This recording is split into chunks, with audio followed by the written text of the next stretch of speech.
ஓம் பூர்புவஸ்வஹ தத்சவித்துர்வரேண்யம் பர்கோ தேவஸ்ய தீமஹி த்யோ யோ நः பிரச்சோதயாத். ஓம் சுக்லம் பரதரம் விஷ்ணும் சசிவர்ணம் சதுர்புஜம் பிரசன்னவதனம் த்யாஹே சர்வவிக்னோபசாந்தஹே. ஓம் குரு பிரம்மா குரு விஷ்ணு குரு தேவோ மகேஸ்வரः குரு சாட்சாத் பரபிரம்மா தஸ்மை ஸ்ரீ குரவே நமः. குரவே சர்வலோகானாம் பிசஜே பவரோகிணாம் நிதயே சர்வவித்யானாம் ஸ்ரீ தட்சிணாமூர்த்தயே நமோ நமः. சதாசிவசமாரம்பாம் ஸ்ரீகண்டாச்சாரிய மத்யமாம் அஸ்மதாச்சாரிய பர்யந்தாம் வந்தே குரும் பரம்பராம். ஐந்து கரத்தனை யானை முகத்தனை இந்தின் இளம்பிறை போலும் ஜெயிற்றனை நந்தியின் மகன் தனை ஞான கொழுந்தினை புந்தியில் வைத்தடி போற்றுகின்றோமே.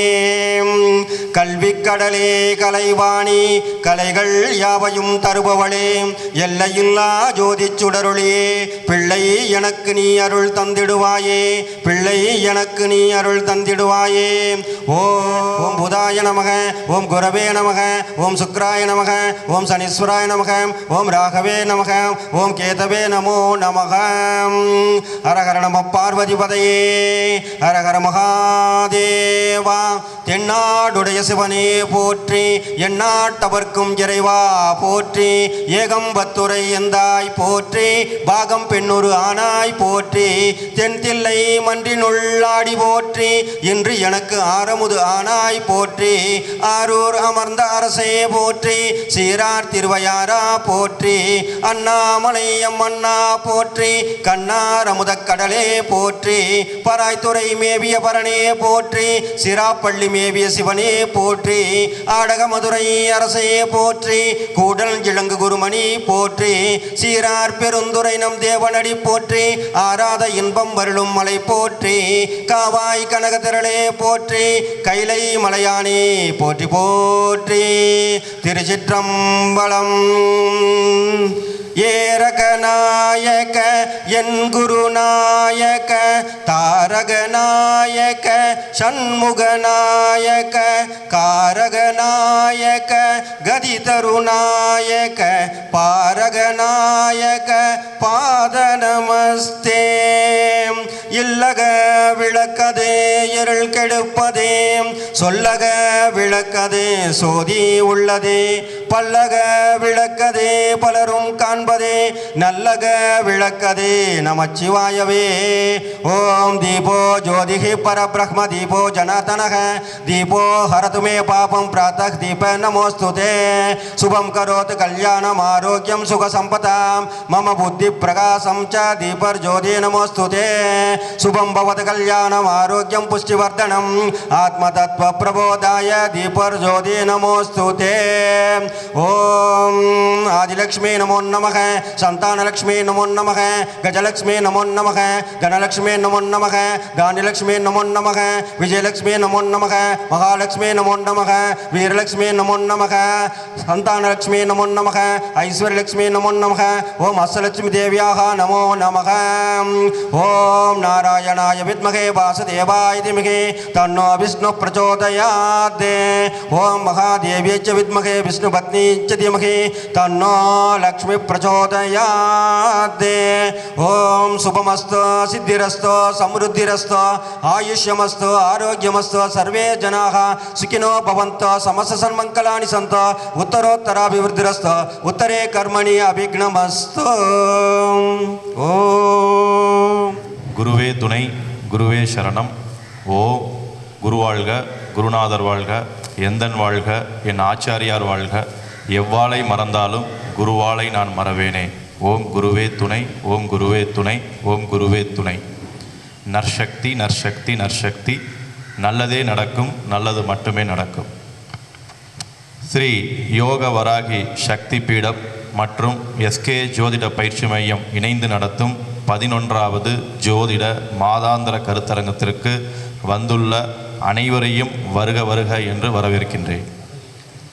ஜோதிடக்கலை, இந்த ஜோதிடக்கலை நம்ம வாழ்க்கையில் உயர்த்துகின்ற விதியை மதியால் வெல்லலாம். அது ஜோதிடக்கலைக்கும் யோகக்கலைக்கும் பொருந்தும். அந்த விதியை மதியால் வெல்லலாம் என்கிற ஜோதிட கலையில் பல அற்புதங்களும் பல அதிசயங்களும் பலவிதமான ஒரு பிரமிப்பான விஷயங்களும் ஜோதிட கலையில் இருக்குது.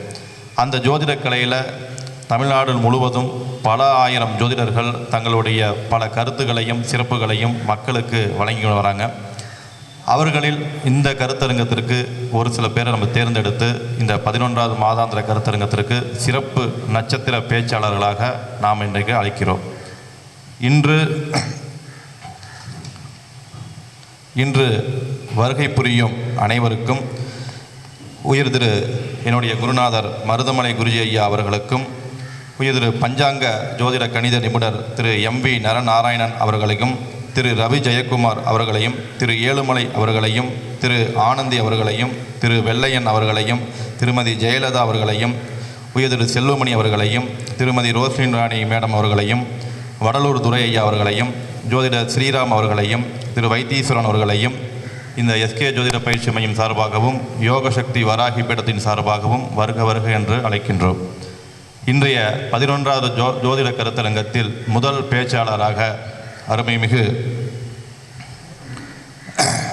ஜோதிடத்தில் மிக தீவிரமான நாட்டமுடையவரும் நிறைய வாஸ்து, நியூமராலஜி மற்றும் பரிகார சாஸ்திரங்கள் மூலியமாக தான் சார்ந்துள்ள மக்களுக்கு நல்வழி காட்டுகின்ற திருமதி ஜெயலலிதா மேடம் அவர்கள் யோகி அவயோகியின் சிறப்புகள் என்ற தலைப்பில் முதல் பேச்சாளராக இன்று சிறப்புரையாற்றுவார்.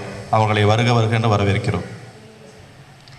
குரு பிரம்மா குரு விஷ்ணு குருதேவோ மகேஸ்வரகா குரு சாக்ஷாத் பரபிரம்மா தஸ்மை ஸ்ரீ குருவே நமஹ. முதலில் இந்த அற்புதமான வாய்ப்பை எனக்கு அளித்த ஸ்ரீ யோக வாராகி சித்தபீடத்தின் நிறுவனர் ஐயா அவர்களுக்கு என் மனமார்ந்த நன்றி கலந்த வணக்கங்கள். முதல் இந்த கலையை எனக்கு கொடுத்த பிரபஞ்சத்திற்கும் என் தாய் தந்தையருக்கும் பணிவான வணக்கங்கள் மற்றும் குலதெய்வத்தையும் இஷ்ட தெய்வத்தையும் வணங்குகிறேன். குருமார்கள் அப்படின்னு எடுத்துக்கிட்டாக்கா, நான் முதல்ல இந்த கலையை கற்றுக்கிட்டது காரணமாக இருந்த ஸ்ரீஹரி ஜோதிட வித்யாலயத்தின் குருமார்கள் திரு மீனம் பட்டாச்சாரியார் மற்றும் திரு பொன் சரவணன் ஐயா அவர்களுக்கு நன்றி கலந்த வணக்கங்கள். இந்த ஸ்ரீஹரி ஜோதிட வித்யாலயத்தில் அடிப்படை, இளநிலை, முதுநிலை ஜோதிட வாசஸ்பதி வரைக்கும் பயிற்சி எடுத்திருக்கேன். அதற்கு பின்னர் MA திருப்பூர் கனியரையா அவர்கிட்ட பயிற்சி எடுத்திருக்கேன். ஆனால் இத்தனை பயிற்சிகளையும் எடுத்தும் கூட ஒரு ஜோதிட கட்டத்தை பார்த்தாக்கா ரொம்ப பயமாக இருந்தது. அந்த கட்டத்தில் பார்த்தா ஒன்றுமே தெரியல, ஐயோ தெரியாமல் இங்கே ஏதோ மாட்டிட்டோமோ அப்படின்ற பயம் கூட இருந்தது. ஆனால் இந்த MA படித்ததற்கும் இந்த ஸ்ரீஹரி ஜோதிட வித்யாலய பயிற்சிக்கும் இடைப்பட்ட காலத்தில் கிட்டத்தட்ட 1.5 ஆண்டு 1.25 ஆண்டுகள் கூட சொல்லலாம், எனக்கு பல பல பல ஜோதிட சூட்சுமங்களை சொல்லி கொடுத்து என்னை இந்த அளவுக்கு நிறுத்தியதற்கு முதன் காரணம் யாருன்னு கேட்டாக்கா, திருமதி ரோஸ்லின் அம்மா அவர்கள் தான் காரணம். அதற்கும் பிறகு இந்த ஜோதிடம் கற்றுக்கிட்டா மட்டும் பத்தாது, இந்த ஜோதிட கலையை நம்ம வளர்க்கணும், அதை சொல்லணும்னா ஒரு தெய்வ பலம் கண்டிப்பாக தேவை. அந்த தெய்வ பலம் எங்கேயும் இல்லாத தெய்வமே இந்த யோக வாராகி சக்தி பீடத்தில் நான் உணர்ந்தேன். இதே அரங்கத்தில் 2022 மருதமலை குருஜி ஐயா ஆடி மாதம் உத்திராட நட்சத்திரத்தில் இந்த உச்சிஷ்ட கணபதி தீட்சை அவர் மூலமாக பெரும் பாக்கியத்தை எனக்கு தந்தார். அதே போல் இந்த 2022 பெற்றதும் இல்லாமல் இந்த கலை பின்னால் நமக்கு ஏதோ நடக்கும்போது முன்கூட்டியே இறைவன் அதை உணர்த்துவார். இதே 2009ஆம் ஆண்டு பார்த்தீங்கன்னா எங்கள் வீட்டில் ஒரு மிகப்பெரிய சுதர்சன யாகம் செய்தோம். அதை இந்த நரநாராயண ஐயா அவர்கள் இருந்து தான் நடத்தி வச்சாங்க. இதெல்லாம் ஏன் சொல்கிறேன்னா, சார் சதீஷ் ஐயா அந்த ஆட் அனுப்பும் போது எனக்கு உண்மையிலே அந்த பிரபஞ்சம் உணர்த்தியது, இவர்கள் எல்லாருமே உனக்கு உன்னோட ஜோதிட வளர்ச்சிக்கு காரணம் அப்படிங்கிறது. நரநாராயண ஐயா இருக்கார், மருதமலை குருஜி இருக்கார், ரோஸ்லின் அம்மா, இவங்க எல்லாருமே உனக்கு குருமார்கள். இவர்களுக்கு எல்லாமே நன்றி தெரிவித்து இந்த உரையை ஆரம்பிக்கிறேன். இப்போது இங்கே நான் எடுத்துக்கொண்ட தலைப்பு என்னன்னு கேட்டிங்கன்னா, யோகி அவயோகி. யோகங்கள்லாம் என்ன, யோகங்களை எப்படி நம்ம ஜாதகத்தில் கண்டறிவது? பஞ்சாங்கம் என்பது 5 அங்கங்களை கொண்டது. நாள், நட்சத்திரம், திதி, யோகம், கரணம். இதில் யோகம் என்பது ஒரு அங்கமே. யோகம் என்பது என்ன? நம்மை சேர்த்து கொள்வது, இணைத்து கொள்வது, யோகங்களை கொடுப்பது என்றே கூறலாம். அவயோகம் என்பது யோகத்தை கெடுப்பவர், மன உளைச்சல், எதிர்பாராத பிரச்சனை தருவது என்றும் பொருள் எடுத்துக்கொள்ளலாம். பஞ்சாங்கத்தில் இந்த 5 அங்கங்களான நாள், நட்சத்திரம், திதி, யோகம், கர்ணத்தினுடைய சூட்சுமங்களை நம்ம சரிவர பேலன்ஸ் பண்ணிட்டாலே வாழ்க்கையில் பல விஷயங்களை நம்ம ஜெயிச்சு வந்துடலாங்கிறது உண்மை. இப்போ நமக்கு மொத்தமாக 27 நட்சத்திரங்கள் எப்படி இருக்கோ அதே போல் 27 யோகங்களும் இருக்குது. அந்த 27 யோகங்களை எந்தெந்த யோகத்துக்கு யார் யோகி யார் அவயோகி என்றது எப்படி கண்டுபிடிக்கிறது, அதுக்கு ஒரு பாகைக்கலை முறை இருக்குது. அது இந்த பாகைக்கலை முறையை விட மிக எளிமையான முறையில் நம்ம எப்படி கண்டறியறதுன்னு சொன்னால், விஷ்கம்ப யோகத்திலேருந்து ஆரம்பித்து கடைசி யோகம் வரைக்கும் 27 யோகங்களை ஒன்று கீழே ஒன்று எழுதி அதுக்கு பக்கத்தில் அஸ்வினியிலேருந்து 27 நட்சத்திரங்களும் எழுதும் போது அந்த பாகைக்கலை முறைப்படி அஸ்வினி நட்சத்திரம் 8ஆம் நட்சத்திரமான பூச நட்சத்திரமே விஷ்கம்ப யோகத்தின் முதல் நட்சத்திரமாக யோகி நட்சத்திரமாக வருகிறது. இன்றைக்கு ஆக்சுவலாக விஷ்கம்ப யோகம் தான் நடக்குது. என்னுடைய யோகமும் விஷ்கம்ப யோகம் தான். பிரபஞ்சம் இந்த அளவுக்கு கூட்டி இருக்குன்றது நான் ரொம்ப மிக மகிழ்ச்சியோடு தெரிவிச்சுக்கிறேன். இன்றைக்கி அனுஷ நட்சத்திரம் ஓடி இருக்கு. அனுஷ நட்சத்திரமும் யோகி நட்சத்திரம் தான். இந்த மாதாந்திர கூட்டத்தில் இந்த சிறப்பான அற்புதமான வாய்ப்பு ஐயா எனக்கு அளித்ததும் இதுவும் ஒரு மகிழ்ச்சி தான் அப்படின்னு நான் தெரிவிச்சுக்கிறேன். அப்புறம் இந்த யோகி என்ன செய்வார்? யோகத்தை தான் கொடுப்பார். அவயோகி என்ன செய்வார்? அவயோகத்தை மட்டுமே தருவார் என்பது தவறானது. இப்போ பார்த்தீங்கன்னா இந்த யோகங்கள் 27 யோகங்களில் அந்த கொடுத்துருக்க சார்ட்டில் பார்த்தீங்கன்னா எந்தெந்த யோகங்களுக்கு யார் யோகி யார் அவயோகின்னு அந்த ஈஸியாக கண்டுபிடிச்சிடலாம். ஃபஸ்ட்டு யோகத்துக்கு அஸ்வினி நட்சத்திரத்திலிருந்து பூச நட்சத்திரம் 8ஆவது நட்சத்திரம் யோகி. அந்த யோகி நட்சத்திரம் கரெக்டாக 15ஆவது நட்சத்திரம் யோகி. பூசத்திலேருந்து 15ஆவது நட்சத்திரம் அவயோகி நட்சத்திரம் திருவோணம். அப்போ அங்கேருந்து ஆக்சுவலாக அடுத்தடுத்த நட்சத்திரங்களை போட்டுட்டு வந்தாலே ஈஸியாக எளிமையாக அந்த யோகங்களுக்கு உண்டான யோகி நட்சத்திரம் யார், யோகி யார், அவயோகி நட்சத்திரம் யார், அவயோகி யாருன்றதை மிக எளிமையான முறையில் நம்ம கண்டறியலான்ற சார்ட் மூலமாக நம்ம பார்த்துட்ருக்கோம். கேந்திராதிபதிகள் கோணாதிபதிகள் யோகி நட்சத்திரத்தில் இருந்தாலோ யோகாதிபதிகளாக இருந்தாலோ அந்த அபரிவிதமான பலன்களை அள்ளி கொடுத்து விடுவார்கள். இது கேந்திராதிபதிகள் கோணாதிபதிகள் திதிசூன்யம் அடைவது, முடக்கில் இருந்தாலோ நின்ற நட்சத்திரநாதன் யோகியாக இருந்தாலும் நல்ல பலன்களை கொடுப்பார்கள். இதெல்லாம் எப்போ நடக்கும்னு கேட்டிங்கன்னா திசா புத்தி அந்தரா வரும் காலங்களில் கட்டாயம் நடக்கும். இந்த யோகி அவயோகிக்கு ஒரு 4 ரூல்ஸ் தான். ஜாதகத்தில் யோகங்களை தரும் கிரகங்கள் மற்றும் சுபர்கள் யோக நட்சத்திரத்தில் அமர்வது கோச்சாரத்தில் வரும்போதோ திசா புத்தி அந்தரா காலத்திலோ நல்ல அபரிவிதமான பலன்களை அள்ளித் தருவார்கள். இது ஃபர்ஸ்ட் ரூல். 2வது ரூல் என்னன்னு கேட்டிங்கன்னா அவயோகி யோகி நட்சத்திரத்தில் நிற்கும் போது கோச்சாரம் மற்றும் திசா புத்தி காலங்களில் அவயோகம் அதிகமாக செய்ய மாட்டார்கள் என்றே கூறலாம். 3வது ரூல் என்னன்னு கேட்டிங்கன்னா அட்டமாதிபதி அவயோக நட்சத்திரத்தில் நிற்கும் போது அதிகமான பாகையில் இருந்தால் விபரீத ராஜயோகம் கண்டிப்பாக உண்டு. ஆனால் அது மிகவும் அது நிலைக்காது. குறைந்த பாகையில் அமர்வது வலிமை குறைவு, பிரச்சனை இருக்கும், அவமானம் இருக்கும். ஆனால் கவனம் தேவை. இப்போ பார்த்தீங்கன்னா 4வது ரூல் என்னன்னு கேட்டிங்கன்னா யோகி கிரகமோ கோணாதிபதிகளோ திரிகோணாதிபதிகளோ லக்ன சுபர்களோ அவயோக நட்சத்திரத்தில் அமரும் போது கோச்சாரத்தில் வரும்போதோ திசாபுத்தி காலங்களிலோ அவயோகத்தை செய்ய மாட்டார்கள் என்றே எடுத்துக்கொள்ளலாம். அதாவது யோகத்தை செய்வதில்லை, யோகங்களை கொடுப்பதில்லை. இப்போ குடும்பத்தில் நாம் ஒருத்தர் தனிப்பட்ட நபர்கள் குடும்பத்தில் நிறைய பேர் இருப்போம் இல்லைங்களா, தனிப்பட்ட ஜாதகத்தில் ஒருத்தருக்கு ஒருத்தர் ஆகிறதில்ல, நமக்கும் அவங்களுக்கும் பிரச்சனை வருது அப்படின்னாலும் ஒருத்தருடைய அவயோக நட்சத்திரம் உன்னோட ஜென்ம நட்சத்திரமாக வரும்போது கூட இந்த நிகழ்வு நடக்கலாம். இது கண்டிப்பாக நாம் திருமண பொருத்தத்துக்கு எடுத்துக்கணும். ஒரு ஆணுடைய அவயோக நட்சத்திரம் பெண்ணோட ஜென்ம நட்சத்திரமாகவோ இல்லை பெண்ணுடைய அவயோக நட்சத்திரம் ஆணினுடைய ஜென்ம நட்சத்திரமாக வந்தால் கண்டிப்பாக அவர்களை சேர்க்கவே கூடாது. அதே போல் 7ஆம் அதிபதி அவயோக நட்சத்திரமோ சாரமோ பெற்றிருந்தால் கண்டிப்பாக திருமண பொருத்தத்தில் பார்த்து சேர்க்கணும், சேர்க்கவே கூடாது. பலவிதமான பிரச்சனைகளை கொண்டு போய் விட்டுவிடும். இப்போ லக்னாதிபதி திரிகோணாதிபதி கேந்திராதிபதி நல்ல ஆட்சி உச்சம் பெற்று யோகத்தின் சாரமும் பெற்று கோச்சாரத்திலோ திசா புத்தியோ நடத்தும் போது ராஜயோக வாழ்க்கை நிச்சயம் உண்டு. அதே லக்னாதிபதி திரிகோணாதிபதி கேந்திராதிபதிகள் ஆட்சி உச்சம் பெற்று அவயோகி சாரம் பெற்று திசா புத்தி நடத்தும் போது கண்டிப்பாக வாழ்க்கையை புரட்டி போட்டுவிடும். இப்படி யோகங்கள் அவயோகங்களை பற்றி சூட்சுமங்களை நம்ம சொல்லிகிட்டே போகலாம். அதனோட சுருக்கமான ஒரு கருத்துக்களை தான் இங்கே நான் கொடுத்துருக்கேன். இப்போது கிரகங்கள் 9 கிரகங்கள். இந்த 9 கிரகங்களும் யோகியாக இருந்தால் என்ன பலன், அவயோகியாக இருந்தால் என்ன பலன் அப்படின்றது ரொம்ப சுருக்கமான முறையில் இங்கே நான் சொல்ல விரும்புகிறேன். சூரியன் எடுத்துட்டாக்கா, சூரியன் யோகி நட்சத்திரமாக ஒருத்தருக்கு வரும்போது, அதாவது சோபனம், ஹர்ஷனம், சுபம், இந்த 3 யோகங்களும் இருக்கவங்களுக்கு சூரியன் யோக நட்சத்திரமாக இருக்கும்.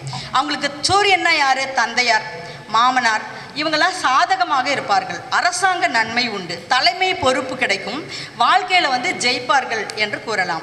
அதே சூரியன் அவயோக நட்சத்திரமாக இருக்கும்போது, அவயோகியாக இருக்கும்போது, அதாவது சூலம், வரியான், வைத்ருதி யோகக்காரங்களுக்கு சூரியன் அவயோகியாக இருக்கிறார்.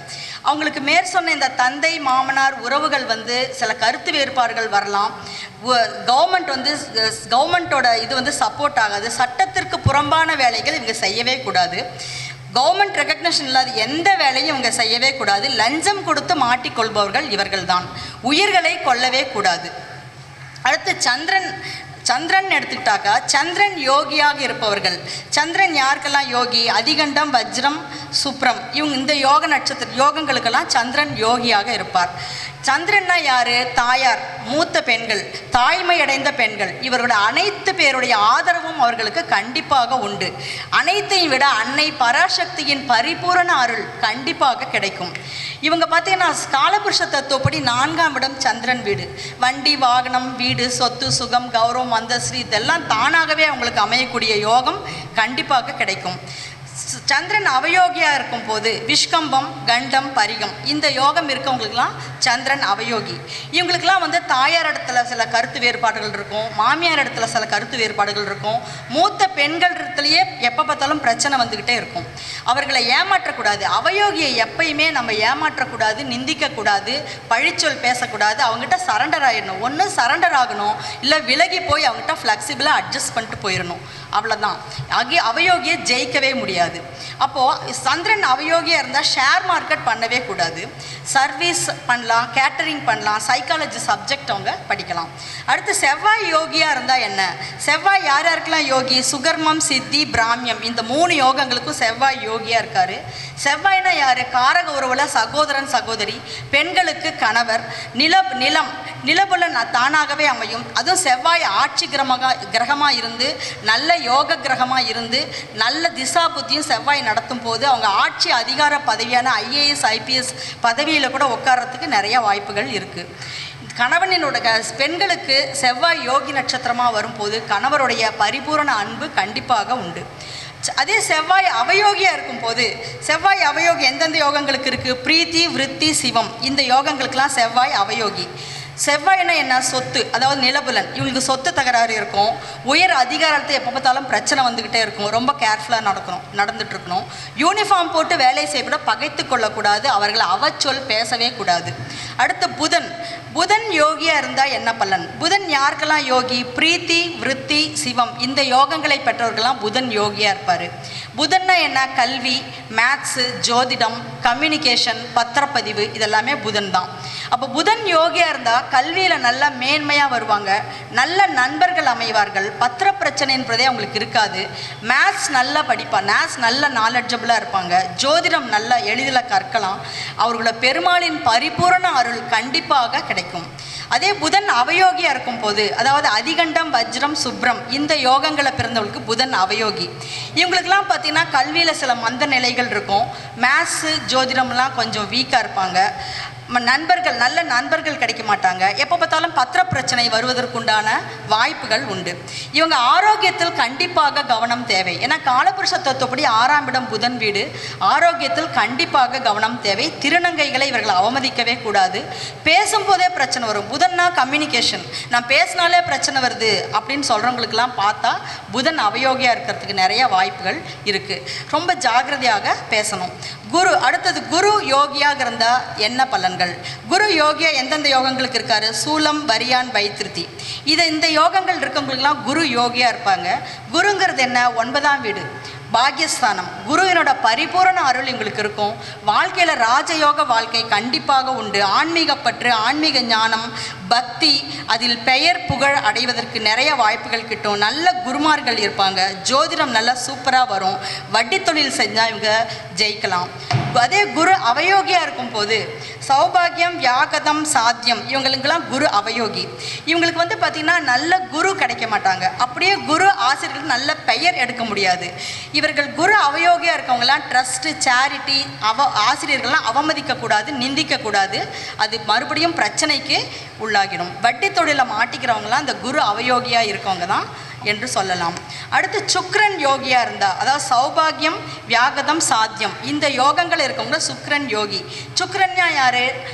இளமை பெண்கள், இளம் பெண்கள், அழகான பெண்கள், ஆடம்பரமான வாழ்க்கை, லக்ஸூரியஸ் லைஃப், இது எல்லாமே அவங்களுக்கு கண்டிப்பாக உண்டு. பெண்களின் ஆதாயம் சுக்கிரன் யோகியாக இருக்கிறவங்களுக்கு கண்டிப்பாக கிடைக்கும். சுக்கிரன் அவயோகியாக இருந்தால் திருதி, வியாதிபாதம், ஐந்திரம் இந்த யோகங்கள் இருக்கவங்க சுக்கிரன் வந்து அவயோகி. இப்போ காலபுருஷ தத்துவப்படி எடுத்துக்கிட்டாக்கா 7ஆம் வீடு வந்து சுக்கிரனோட வீடு தான். அப்போ முதல்ல நம்ம கவனிக்க வேண்டியது தன் உறவுக்கு துரோகம் செய்யக்கூடாது. பெண்களை தவறாக பேசுவதோ பயன்படுத்துவதோ கூடாது, அது வெற்றி வாங்கிடும். சனி யோகியாக இருந்தால் என்ன பலன்? சனி யோகியாக யாருக்கெல்லாம் இருக்கும்? விஷ்கம்பம், கண்டம், பரிகம் இவங்களுக்கெல்லாம் சனி யோகியாக இருக்கும். இவங்கெல்லாம் கடுமையான உழைப்பாளிகள், நேர்மையாக இருப்பார்கள், நல்ல வேலையாட்கள் இவங்களுக்கு அமைவாங்க, வேலை தொழிலை மேன்மை அடைவாங்க. அவயோகியாக இருந்தால் சனி அவயோகியாக சோபனம், ஹர்ஷனம், சுபம் இந்த யோகங்களுக்கெல்லாம் சனி அவயோகியாக இருப்பார். இவங்க வந்து உழைப்பாளிகளை கடுமையாக பேசவோ அவமதிக்கவோ கூடவே கூடாது. தண்டனை நிச்சயம் அனுபவிப்பார். நீச வார்த்தைகளை பேசவே கூடாது. அடுத்து ராகு யோகியாக இருந்தால் என்ன பலன்? ராகு யோகியாக எந்த யோகங்களுக்கெல்லாம் இருக்காரு? திருத்தி, வியாதிபாதம், மகேந்திரம். இப்போ ராகுங்கிறது போகி, அந்நிய மொழி. அந்நிய மொழி அவங்களே நிறைய அந்நிய மொழி கற்றுட்ருப்பாங்க, இல்லை அந்நிய மொழி பேசுகிறவங்க அவங்களுக்கு ஃப்ரெண்ட்ஸாக இருப்பாங்க, இல்லை அந்நிய செலவாணி ஏற்றுமதி இறக்குமதி வியாபாரம் செஞ்சிட்ருப்பாங்க, இல்லை வெளிநாட்டில் வேலை செஞ்சிட்ருப்பாங்க. இதெல்லாம் அவங்களுக்கு கண்டிப்பாக நடக்கும். எளிதில் பாலியலில் ஈடுபடுவர், போகத்தை விரும்புவர் இல்லையா, ஆனால் கேர்ஃபுல்லாக இருக்கணும்.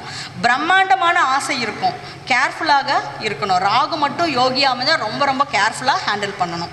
ராகு அவயோகியாக இருந்தால் ஆயுஷ்மான், துருவம், சித்தம் இவங்களுக்கெல்லாம் ராகு அவயோகியாக இருக்கும்போது அந்நிய மொழி பேசுபவர்களையே பிரச்சனை வரும். எலக்ட்ரிக்கல் வேலை செய்வங்களுக்கு கண்டிப்பாக கேர்ஃபுல்லாக செய்யணும். மதுவுக்கு அடிமையாகக்கூடாது. வாழ்க்கையை தொலைத்தவர்கள், வாழவே முடியாதவர்களை கவனமாக பேசணும், அவங்கள அவமதிக்கக்கூடாது. அடுத்தது கேது யோகியாக இருந்தால் என்ன பலன்? ஆயுஷ்மான், துருவம், சித்தம் இந்த யோகங்கள் இருக்கவங்கெல்லாம் கேது வந்து யோகியாக இருப்பார். கேதுன்னா என்ன? ஞானக்காரகன், ஆன்மீகம், மருத்துவம் இதெல்லாம் கேது. அப்போது கேது யோகியாக இருக்கும்போது எளிதில் அவங்களுக்கு வந்து ஸ்பிரிச்சுவல் பாத், அந்த ஆன்மீக பாதைங்கிறது எளிதில் கிடைக்கும். எளிதில் நல்ல ஆன்மீகவாதிகள் சந்திப்பு, ஆசிகள் கண்டிப்பாக உண்டு. நிறைய வாய்ப்புகளும் கிடைக்கும். நல்ல மருத்துவராக இருப்பாங்க, சர்ஜனாக இருப்பாங்க. இவங்க கையால் மருந்துகள் வாங்கினாக்கா நோயாளிக்கு எளிதில் வந்து நோய் குணமாகும் என்பது உண்மை. இப்போ கேது வந்து லக்னப்புள்ளி, யோகி, கர்ணநாதன், கேது திசாபதி அனைத்துமே ஒன்று கூடி அமையும் போது கண்டிப்பாக அந்த மருத்துவத்துறையில் அவங்க உயர்நிலையை உச்சத்தை அடையாமல் விட மாட்டாங்க.